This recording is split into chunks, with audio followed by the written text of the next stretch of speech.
আজ যে ইউটিউবে 3টি সেটিং দেখাবো আপনার চ্যানেলকে সেভ রাখবে এবং দ্রুত গ্রো করাতে সাহায্য করবে। তো চলুন প্রথম সেটিং আপনাকে দেখাই। ফ্রেন্ড, জাস্ট একটি লাইক দেবেন। আপনার একটি লাইক ভিডিও বানাতে অনেকটা শক্তি দেয়। প্রথম সেটিং, আপনি ইউটিউব ওপেন করুন, এখান থেকে লোগো চিহ্নে ক্লিক করুন, এখান থেকে এডিট এই অপশনে ক্লিক করুন, আর এখানে দেখুন হ্যান্ডেল, এর উপরে ক্লিক করুন। আপনার চ্যানেল নামে একটি হ্যান্ডেল তৈরি করুন। দেখবেন ইউটিউবে অনেক নতুন চ্যানেল সার্চ করলে সার্চে আসে না, তখনই যদি ওই অডিয়েন্স এই হ্যান্ডেল নামে ইউটিউবে সার্চ করে বা গুগলে সার্চ করে, তাহলে আপনার চ্যানেল সবার প্রথমে চলে আসবে। এবারে দ্বিতীয় সেটিং, এটি খুবই ইম্পর্টেন্ট সেটিং। ওর নিচে দেখুন মাই কমিউনিটি, এটা অনেকের অফ আছে, এটা অন করে দিন। এটা অন করলে আপনার চ্যানেলে নতুন একটি ট্যাব চালু হবে, ভিজিট কমিউনিটি।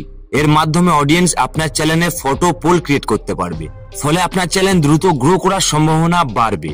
তা চলুন তৃতীয় সেটিং আপনাকে দেখাচ্ছি। এই সেটিং সব থেকে ইম্পর্টেন্ট। যখন আপনি ভিডিও আপলোড করবেন, এখানে দেখুন অডিয়েন্স, এর উপরে ক্লিক করুন।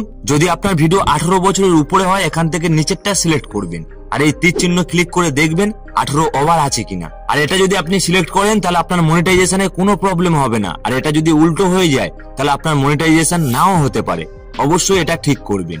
এছাড়াও ইউটিউবে আরো ইম্পর্টেন্ট সেটিং আছে, এক ভিডিওতে দেখালাম না। যদি চান কমেন্টে জানাবেন, আর এই ভিডিওতে লাইক করবেন, চ্যানেলটি সাবস্ক্রাইব করবেন। আপনারা সবাই ভালো থাকবেন।